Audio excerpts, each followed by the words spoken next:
Joey Kerrigan arrived in London in January 1912. He did not have a place to stay. "It doesn't matter," he thought, smiling.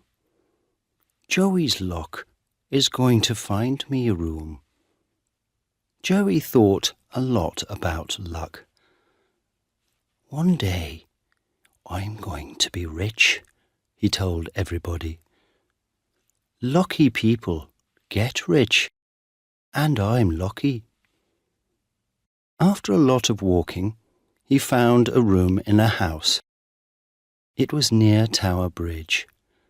The room wasn't very big, but it was cheap. The landlord's name was Mr. Webber. He looked Joey up and down. "What's your name?" he said. "Where are you from?" Joe Smith," Joe said. "I'm from Ireland." "Well, you can have the room," Webber said, "but I want 2 weeks' money. Now." "I've only got 1 week's money," Joey said. "And tomorrow's Sunday," Webber said. "You can't find work on a Sunday. So when can you give me the 2nd week's money?" Joey smiled with his mouth, but not his eyes. "I can find work," he said. "I'm lucky. Good things happen to me. It's called Joey's luck." On Sunday, Joey stayed in bed all morning, and in the afternoon he went for a walk. After an hour, he took a bag from a woman in Fleet Street. The woman shouted, "Stop! Stop!" But Joey was now 50 meters away, and there were no other people near. Joey laughed and ran down a little street, then between 2 tall buildings down to the river. He stopped and opened the bag. There was some money in it, but not very much. He took the money out, then put the bag into the river. Later that day, he walked past a bookshop. There were lots of people there, looking at books, and Joey moved carefully between them. For a second, he stood behind a fat man, then moved quietly away. The man did not feel Joey's hand in his back pocket, but the man's wallet was now inside Joey's shirt. It was a big, fat wallet, and when he got back to the house, he gave the landlord the 2nd week's money for the room. "You found work on a Sunday?" Webber said. "Where? Who with?" Joey smiled. "I told you. I'm lucky. Joey's luck." For the next 3 months, Joey Kerrigan walked the streets of London most days. He stole handbags from women or things from shops, and he took wallets from men's pockets. One morning, at the beginning of April, he took a wallet from the pocket of an old man with a red face. Joey was usually a very good pickpocket. People never knew anything about it. But not that morning. The man with the red face was quick. He turned, saw Joey, and shouted, "Hey, you! That's my wallet! Come back here!" But Joey was a good runner too. In 2 seconds he was round the corner into another street, then round another corner, and then he jumped onto a bus. "Joey's luck," Joey said, laughing. There was more luck for Joey that week. He first learned about Theo Goldman's money in a pub near his landlord's house. Webber went to the pub most evenings and sat with his friend Goldman. Goldman had a shop not far from the pub. He bought and sold a lot of different things: tables, chairs, beds, clocks, watches, books, pictures. When Joey went into the pub that evening, he saw Webber and Goldman at a table near the window. There were a lot of people in the pub. Joey bought a drink, then found a chair near Webber and Goldman. They did not see him. Joey sat with his back to them and listened. "But I need money to buy things when people bring them in," Goldman said. "Some money, yes," Webber answered. "But £100 or more, and in the shop? No, Theo." "It's not in the shop," Goldman said. "It's in my room at the back." "Do you have a good place to put it?" Webber said. Goldman laughed. "A very good place," he said. Joey sat with his drink, thinking. He knew Goldman's shop because it was in the same street as Webber's house. Joey often walked past it. £100 or more.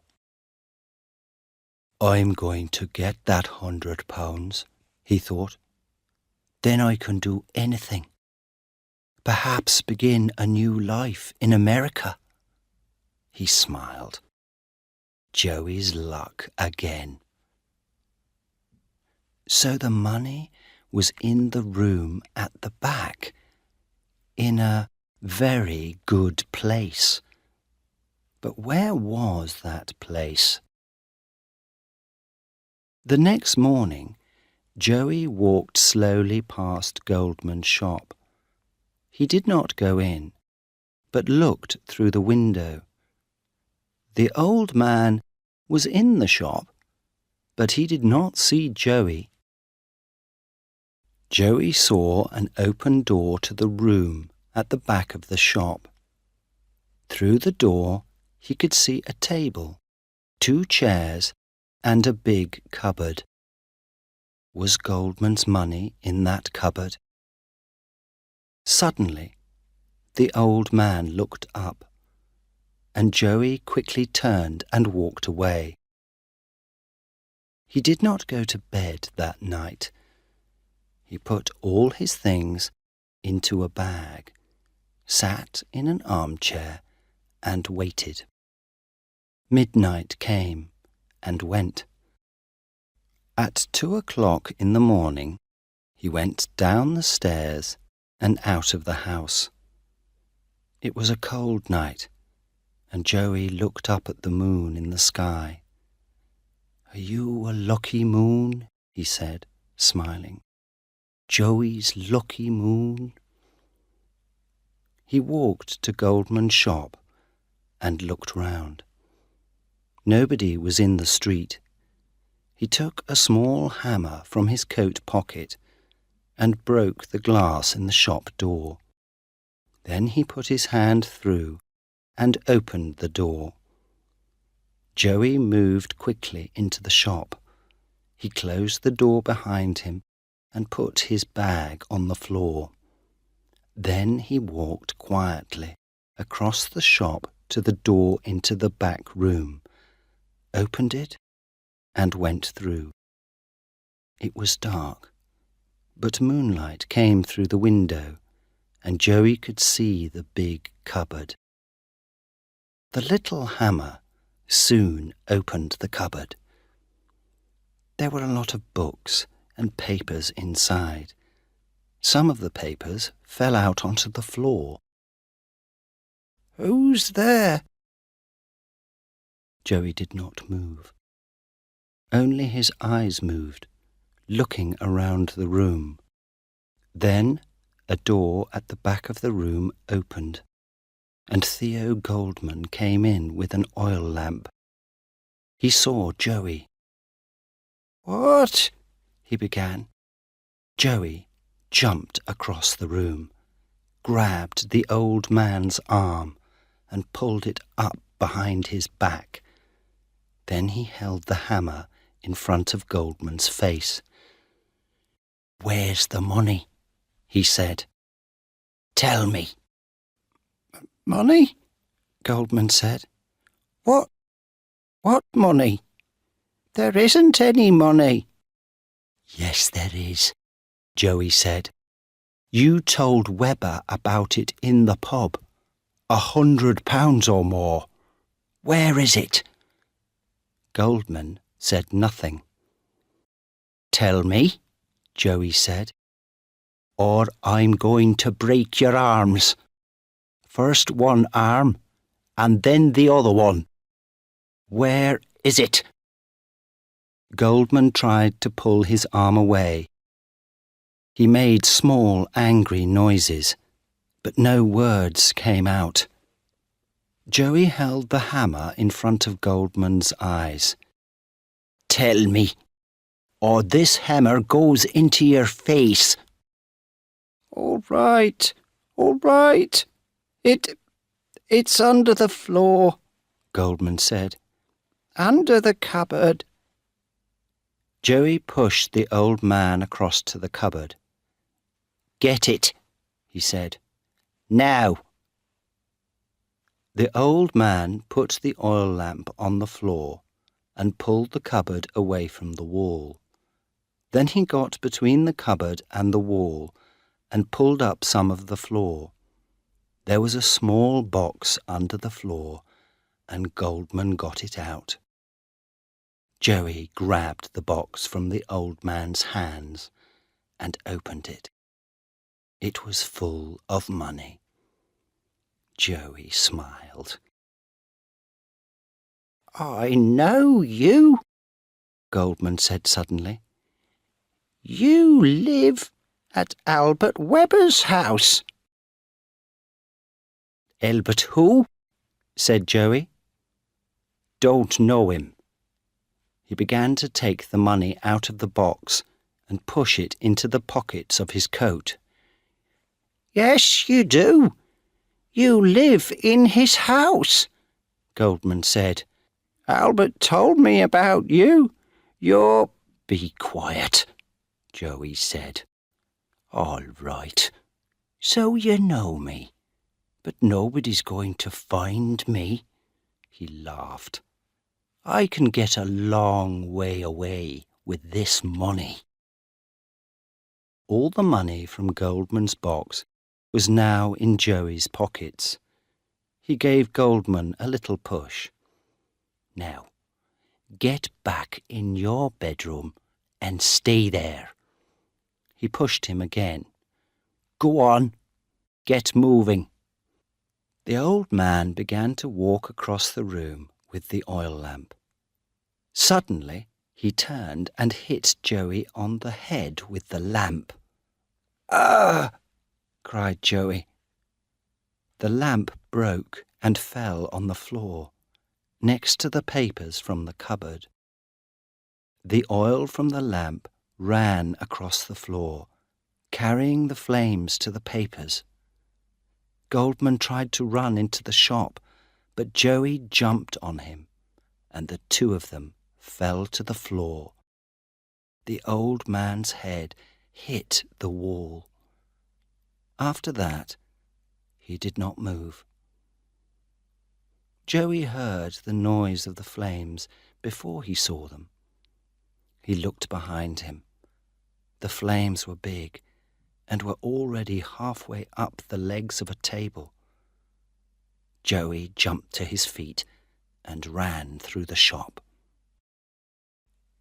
He found his bag by the front door. went out into the street and began to run again. At the end of the street, he stopped and looked back.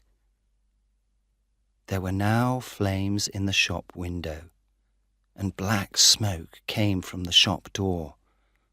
He thought about the old man on the floor in the back room, but only for a second. Then he turned and ran again. 2 days later, on Wednesday the 10th of April, 1912, Joey was in Southampton with thousands of other people. They came to see the new ship there, the biggest and fastest ship in the world. It was the day of its first voyage across the Atlantic to New York, carrying more than 2,000 people. Some of the people in Southampton that day were the ship's passengers. Some of them just came to look at the wonderful new ship. And there it was. Joey was a happy young man. He was a passenger with a ticket in his pocket. A ticket to New York.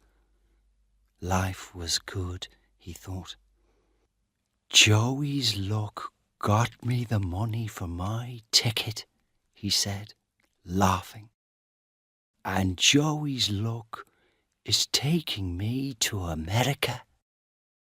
This is the end of my old life. And he walked onto the Titanic.